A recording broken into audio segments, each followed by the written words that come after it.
All right, so how was the morning sessions with people so far? Awesome. I'm excited about the afternoon today. Well, all of the mornings and afternoons. But to kick off our afternoon is an amazing speaker, someone who's had a lot of success in his life and has an extremely eclectic or interesting background. JT McCormick is the CEO of Book in a Box, who's out there right now.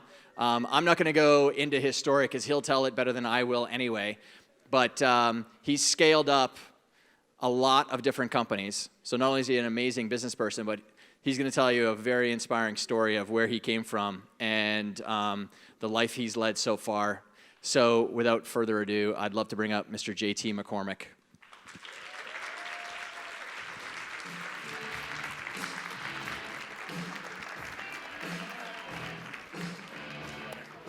Appreciate it, sir. One little note too. If you have sensitive ears in the room, I will just caution you. Okay? Serious. So that was so misleading because I actually don't use foul language. It's the content itself. So my father was a black pimp. Sounds funny, but he was a true 1970s black pimp and drug dealer. And when I say that, I don't mean it in the sense that we've turned the word pimp into a positive. Somewhere in our society, that word became, oh, I'm gonna pimp my ride, I'm pimp out my apartment. No, my father was anything but positive.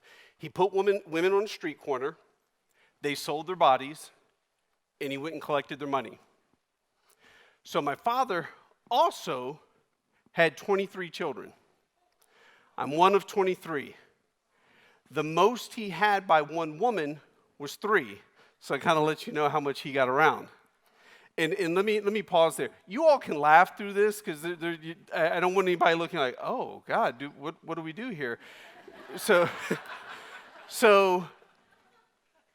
he never paid child support on one of those children.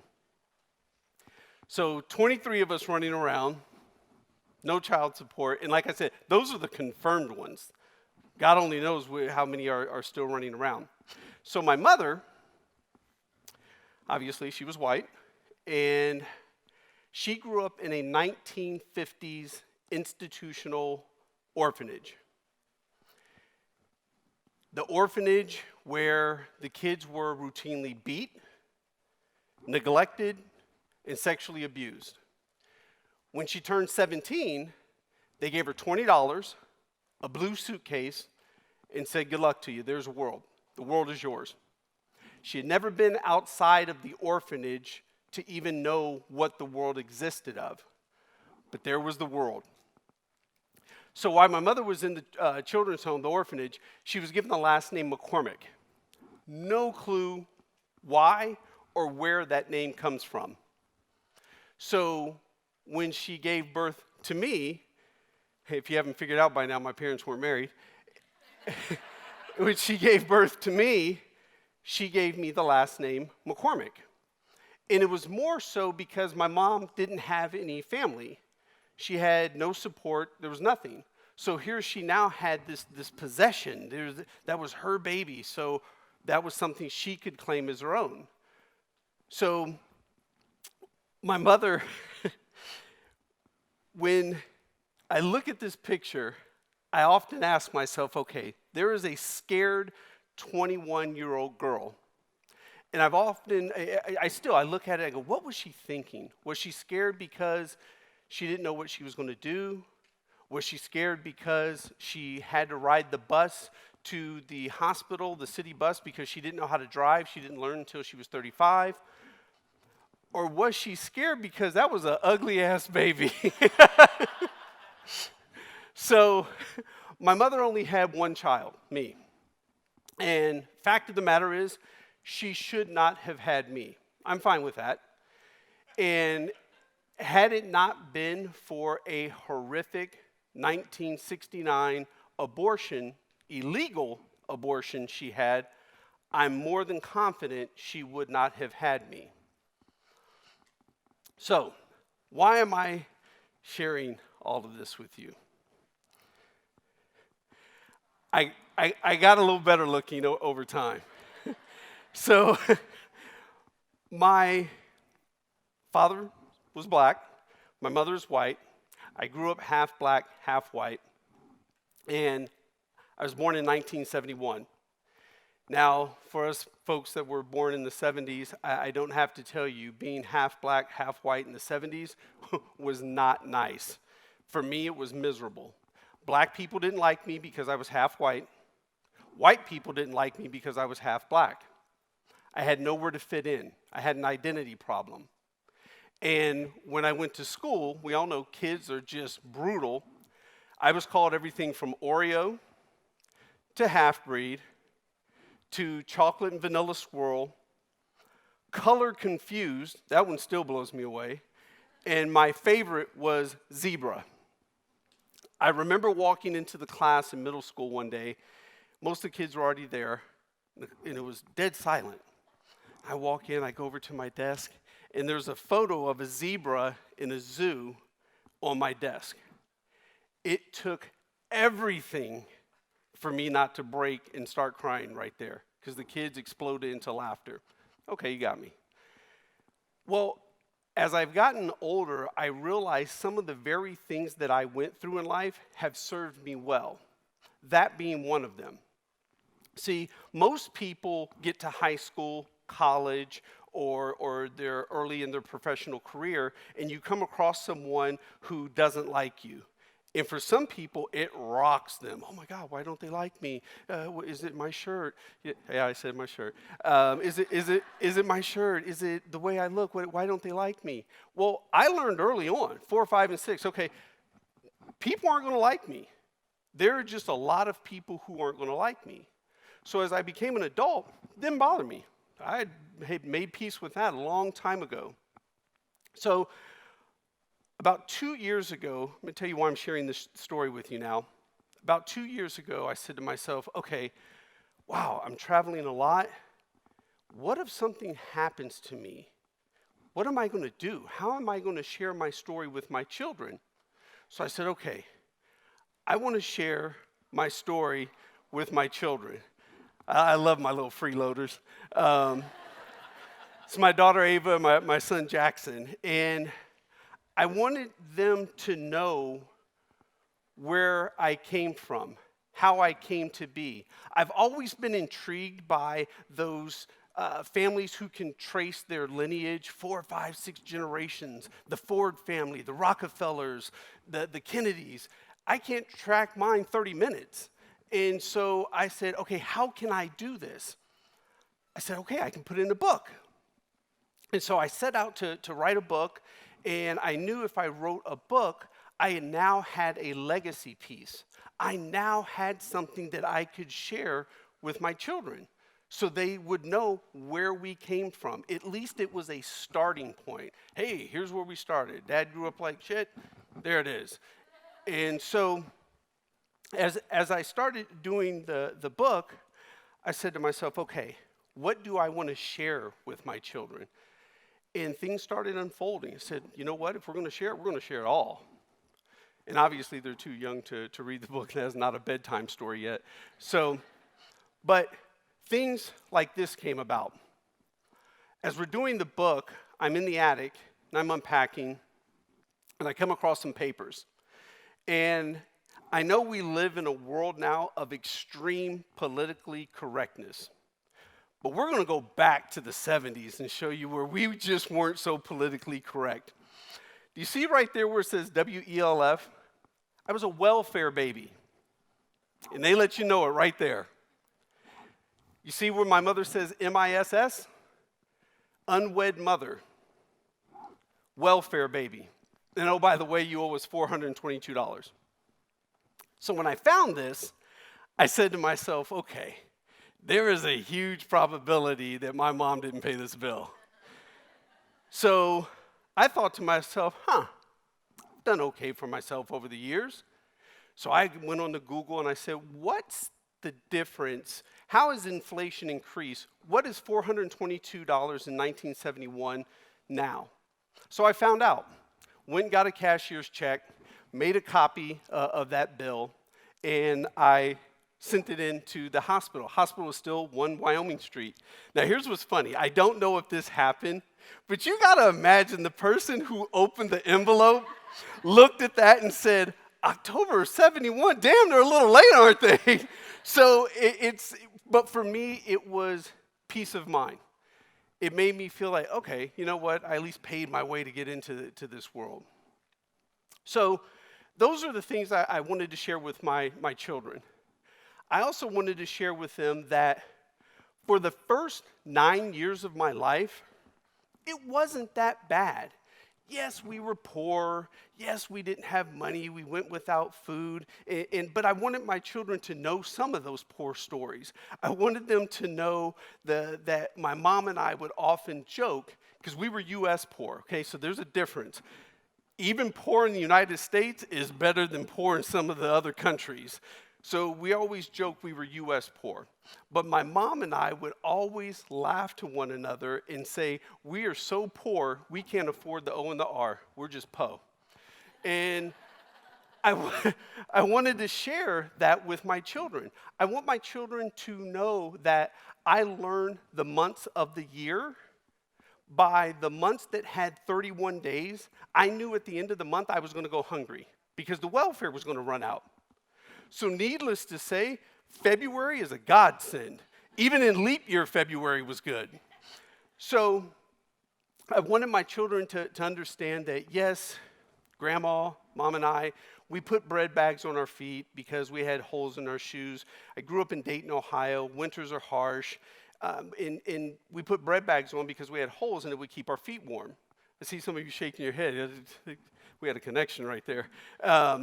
So for my children to know how poor I grew up, yeah, it was great. I want them to know that. But let's be honest. My kids are going to look at me one day, and they're going to say, okay, Dad, we get it. You grew up poor. You didn't have a chicken breast until you were 16. Okay, Dad, can we move on? And so I said, all right, I was poor. It's not really what I want them to understand. What I really want them to understand is what my mother and I went through. I want them to understand that when we came home from the bus stop and we got close to the curb, all of our belongings, the few that there were sitting on the curb.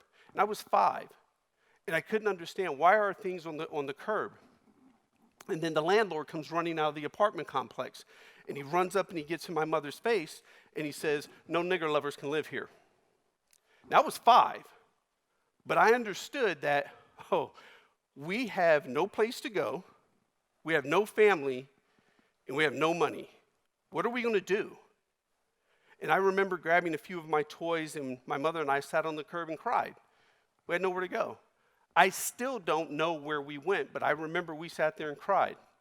I want my children to know that when my mother and I went and stood in line for our monthly allotment of food stamps, because this is back in the day, this isn't now where everybody gets a card and it's a little more convenient to be on welfare.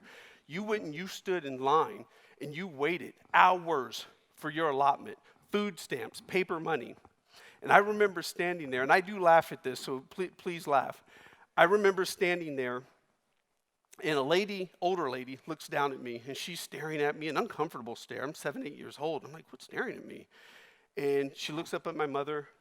She looks back down at me, and she looks at my mother, and she spits in her face and calls her a nigger lover. And I remember 7, 8 years old saying to myself, okay, let me get this straight. You were in the same handout line as us for something free, a handout. But because of your race, you feel that you're better than us. I've always been intrigued by that, and it's helped me as a human to see the world in many different lights, because I understand what it was like to be humiliated. My mother could not even step out of the line because we still needed the food stamps. So she had to stand there humiliated after this woman spit in her face because we needed to eat. Those are the things that I wanted to share with my children. I wanted the children to know, and I want them to know, that my dad was like a solar eclipse. I rarely saw him, but man, when I did, it was awesome. When I got to see my father, I'd run down the stairs, I'd give him a bear hug, and it was the greatest thing in the world. For a little boy to see his father was awesome. But I only saw him once, maybe twice a month. And when I did see him, when we got in the car, we sat down, I knew, all right, for the next 48 hours, this weekend that I'm with my father, all hell is about to take place because it was always chaotic with him. I knew that we were going to go collect money from prostitutes. I knew that there was 100% chance that I was going to see my father beat women. I knew that there was a huge probability that I was going to be sexually molested by one of his prostitutes. So I wanted to share those things with my children in this book. My dad was a black man. In the 70s, the car of choice for a black man was a Cadillac. My dad had a candy apple red Cadillac. Candy apple red on the outside, candy apple red leather seats, candy apple red carpet. He loved that car. And I guarantee you he loved that car more than he loved his children. But one time he comes to pick us up. He's got two of my half-brothers with him. We get in the car, we're driving. He's got one of his prostitutes in the front, and they're arguing back and forth, nothing we're not used to. We had just gone to Wendy's. She's holding a bag of Wendy's, and they're arguing. You did not breathe in this car. You got in, you sat there, don't touch anything. Dad loves this car.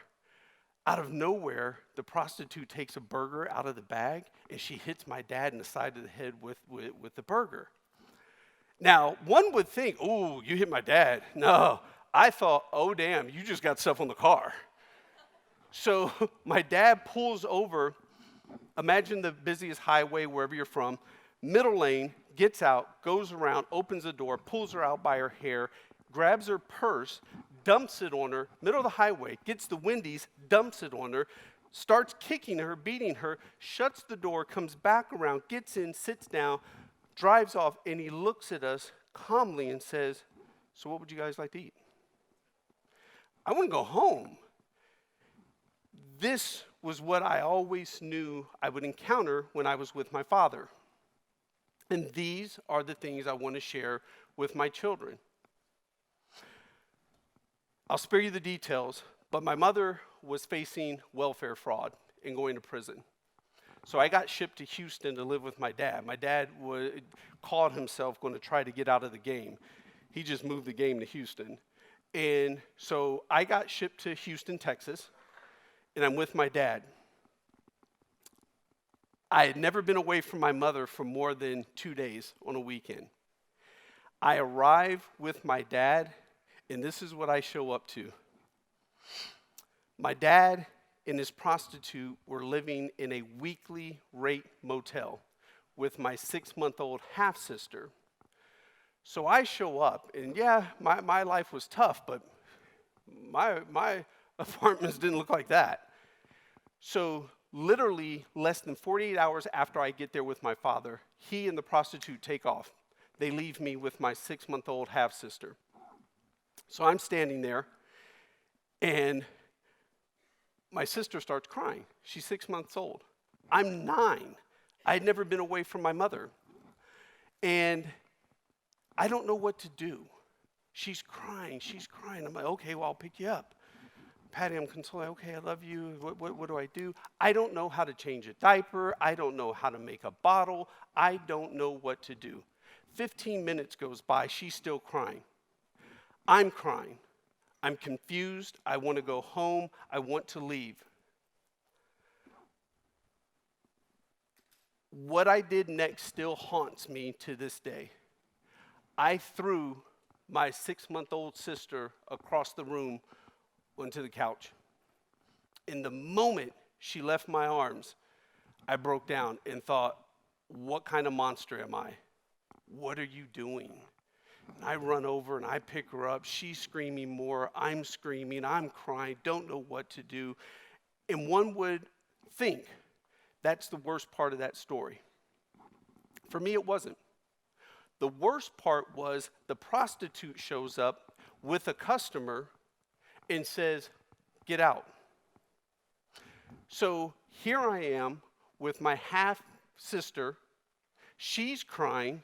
I'm crying. She has on nothing but a diaper. And I'm walking around this parking lot in Houston in July, sweltering heat and humidity, confused, and I just want to go home. So this is the chaos that I want my children to understand, that somehow, some way I've navigated in life. I want my children to understand that my dad couldn't hack it in Houston and decided to go back to Dayton with his prostitute, and now I had 2 half-sisters. My mother avoided prison. She ended up moving to Houston, but shortly after she got to Houston, my dad said, "Nah, we're going back to Dayton." So my dad, myself, the prostitute, my 2 half-sisters, we all pack it up and we go back to Dayton. Someone forgot to tell my mother. She's in Houston all by herself and has no clue that her son's gone. No clue where I am, no clue what's happened to me. I get back to Dayton, Ohio, and all hell broke loose. Shortly after we get back to Dayton, my dad's prostitute gives birth to her 3rd child. So they have 3 now. So I got 2 half-sisters and a half-brother. My dad comes home one day and he says, "Hey, I'm going to go to England for 2 weeks." And that was about a week after New Year's. That man didn't come back until like the day before Christmas Eve. That's the longest damn 2 weeks in history. But we'll go back. So it's January. I'm there with the prostitute. My dad's in England. Mother's in Texas. And this prostitute is a horrific heroin addict. So one day she says, "Hey, I'm going to run up and get a pack of cigarettes." I didn't think twice of it. It was what she did. Sunday afternoon, evening comes around, she's not back. Monday comes around, she's not back. I'm supposed to be in school. 2 days turns into 3, 3 turns into 5, and she's not come back. Well, we're running out of food. So I tell the 4-year-old to watch the 2-year-old. They're back to back. They're like 4, 3, 2 all together, but the middle is 2. So I say, "Okay, watch the babies. I'm going to go down to the store, steal some food so we can eat." Go down to the store, steal some food, come back. The next day I realize, oh man, my brother's out of diapers. So I look at him, I'm like, "Hey man, this is how we're going to potty train. You're going to sit on the toilet, he's screaming, he's crying. I don't know what to do. I'm 12 years old. I don't know how to potty train kids." So he sits there, he's crying. I'm like, "Hey, this is what we're going to do. Handle some business. Let's go. Do your thing." So that's how he learned how to potty train. So I realize now that we're 10 days into this that, oh, my little sister's birthday's today, the middle one. What am I going to do? So I go back down to the store and I steal, of all things. Now keep in mind, my half-brothers and sisters, they were half white and half black too. I go to the store, and of all the things I could have stolen for her birthday, I stole a pack of Oreos. So we get back, I get back with the pack of Oreos, and I take the tops off of 3, put candles in there. And that's how we celebrated her birthday. We got left in that house for 3 weeks, 3 long weeks. How many of you have seen Forrest Gump? Okay, good. So then you'll understand this. That house for me is like what Jenny would see in that movie, where you just wanted it bulldozed and demolished. So the mom shows up, and of course, my half-brothers and sisters, they're, "Oh, yes, mom, they're hungry." So I stood back. Do your thing, love on each other. I was 12. After all the love went down, I stepped up to her, and I go, "Where the F have you been?" That woman punched me so hard that I started bleeding out of my ear. I fell. She beat me. She kicked me, so on and so forth. So I ran away. Got brought back to the house, got another beating. So my uncle shows up the next day, one of my dad's brothers. He picks me up, takes me to another one of my dad's girlfriend's house, and I'm like, okay, this is good. We're a little bit in the suburbs. I'm like, oh, this is way better. Well, then the weekend comes around, and this woman's a alcoholic. So I guess I look a little bit like my father, and she goes ahead and starts beating me. I got tired of getting beat, so I fought back. She called the police. I went to Juvenile. Here's what happened.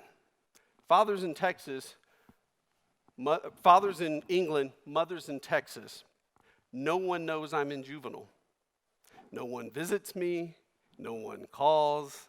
Nothing. By the grace of God, my actual name is JeVon. In the 70s, that wasn't a popular name. So one of the corrections officers calls my aunt. She goes, "Don't you have a nephew named JeVon?" My aunt says, "Yes." "Your nephew's been here for 3 months and no one's called, come to see him, anything." So my aunt comes and picks me up. I leave. She takes me to another aunt's house. And in the middle of the night, I hear my aunt and uncle talking that they can't afford to feed me. So I pack up my suitcase and I leave. And I go sleep on the bus stop. So I've got my blue suitcase. I'm on the bus stop. And each morning, I'd get up and I'd go to school. And again, kids are brutal. So I'd get teased for walking in with my little suitcase each day. And one of the teachers would let me keep it in the room. 5 days back and forth from the bus stop to school. Finally, a kid was so just brutal, I fought back again. This time, this kid went into a coma, and I went to Juvenile again. My aunt comes back, picks me up again. Long story short, I spend 3 different times in Juvenile. So I'm going to fast forward a bit here, because Todd said we do a bit of Q&A. I'm going to fast forward. Finally, my mother worked enough overtime. She had made enough money. She found out where I was. She sent a ticket for me to fly to Texas to come back and reunite with her. Here's the damnedest thing in the world. If you recall, I mentioned my mother left the orphanage with a blue suitcase. If you recall, I slept on a bus stop with a blue suitcase. When I left Dayton, Ohio at 15 years old, I left with a blue suitcase. That is the suitcase that my mother left the orphanage with. I was in the attic with my wife. We're throwing out stuff, and I'm like, let's get rid of this luggage. It's old. And I open a suitcase, and inside that suitcase was that suitcase. I still have it. For those of you who don't remember, TWA has long been out of business. That's how long ago that was. But I still had that suitcase, and that bill that I showed you earlier was in the suitcase. I'm a God guy, so I figure, hey, this is just what God meant to be. So I get out of Dayton, I get to San Antonio, Texas, and my mother's enrolling me in school. And I've been pushed through a system. Oh, I've been pushed through the Dayton school system. I'm not the brightest of kids. So the counselor's signing me up, and she goes, "Oh, okay, you're supposed to be in 10th grade. You should be in geometry." Truth be told, it was the first time I had ever heard the word geometry. I didn't say anything. Like, I'm going to go in there and knock this out. Yeah, about 6 weeks into it, people figured out this kid is not bright. So I ended up doing all the remedial classes, and graduation rolls around. And because I'm not the brightest, I don't get to graduate high school. Had to go to summer school to get my high school diploma. So never graduated high school, had to go to summer school to get my high school diploma. After I finished my credits, I was so excited. I said, okay, where do I go? I got my credits. I go back to your school. I get up to the school, and there's 2 cars in the parking lot. Now, I'm expecting like a parade and confetti, and, I'm a high school diploma. What's up? I'm here. And I go in. There's a janitor and a lady sitting at a desk. Janitor walks up, can I help you? I go, I'm here to pick up my diploma. I'm waiting for my confetti. He goes over to the lady, looks at her. She shakes her head. He has his 38,000 keys, opens up the safe, comes over, hands it to me. That's it. High school diploma. There you go. I go home, still wanting confetti. I go, Mom, got my high school diploma. She goes, good. You got 2 weeks. Get a job. Damn, can someone just drop a little confetti? Give me something. I got a job, I went into the workforce, and I started my career. There's no college degree. No one ever taught me how to hold a pen the right way. If you ever watch me hold a pen, I look like I'm left-handed and I have some type of deformity. I read extremely slow. I type even slower, and I write slow.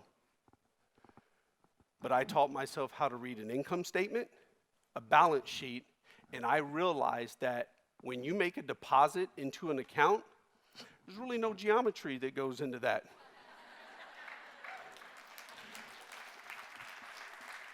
So I worked my way through my professional career. Here I am.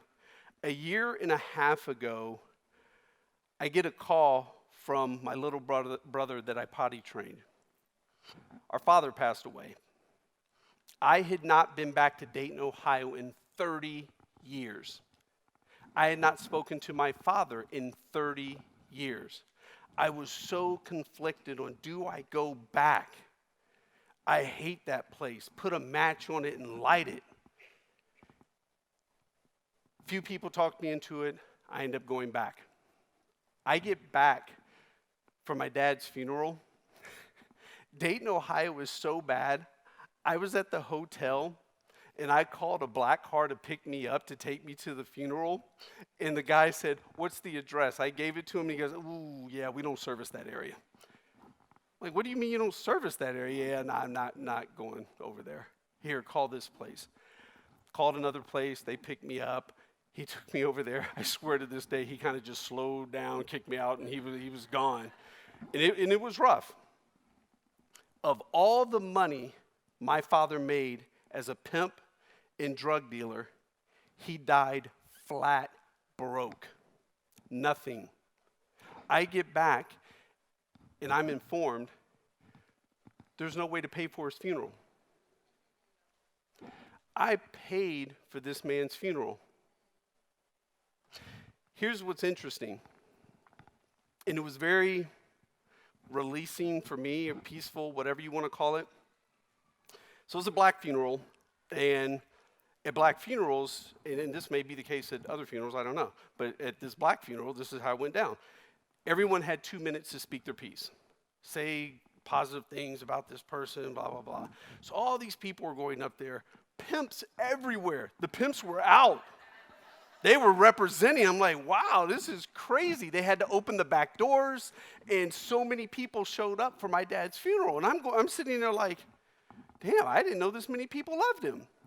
So these pimps are going up to the microphone, and my dad's nickname was Booby. Booby taught me the game. Booby taught me how to dress. Booby taught me how to pimp hoes.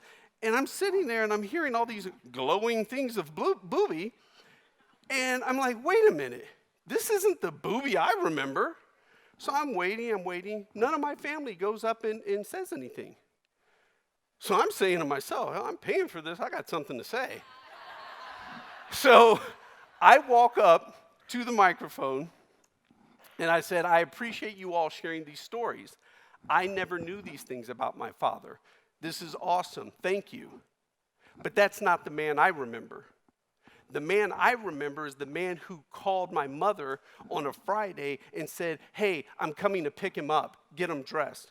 And I stood in that window for 4, 5, 6 hours, loyal, waiting for you to show up. And you never showed up. And I'd fall asleep waiting for you. That's the Booby I remember. So I said to everyone, the reason why I'm here today at my father's funeral is because be it heaven, be it hell, or wherever he is, I did not want him waiting for me like I wait on his ass. And the damnedest thing, people stood up and started clapping. I thought, wasn't the response I was looking for, but okay. So I got to share this one with you. It's one of my favorite pictures of all time, and I'm upset that I didn't get a picture with more of them. Bam, you got to love this. You got to love, and the irony that I wore pink today. That right there are real 1970 pimps. Red suit, red shoes, red hat. You can't beat that. Only thing that would have made that better is if he would have showed up in my dad's red car. So, of all the things I've ever done in life, of all the things I will ever accomplish, of all the things I've overcome, nothing will top this accomplishment. My family.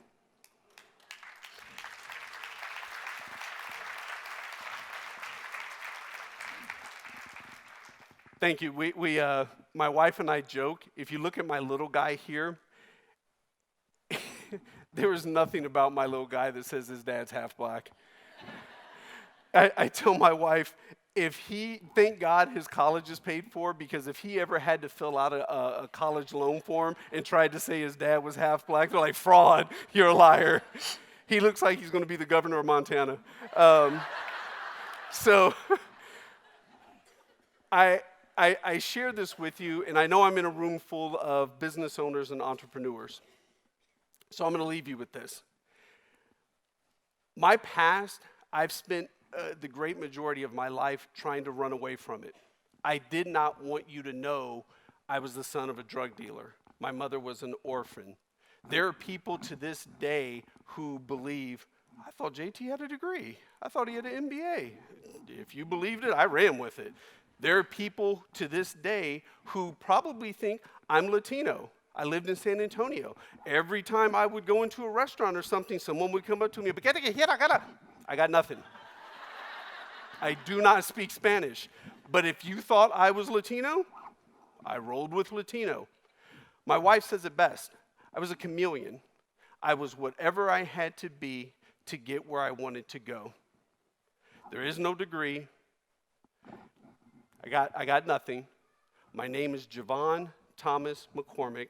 I'm half white, half black. I barely have a high school diploma. My mother was an orphan. My dad was a pimp and drug dealer. But I refuse to let anything from my past define me. It's the past. I cannot change it. I can't change the fact that I was sexually molested. I can't change the fact that I got left with my half-brothers and sisters. But damn it, I can change the next hour. I can change tomorrow. I appreciate you all listening to my story. Thank you.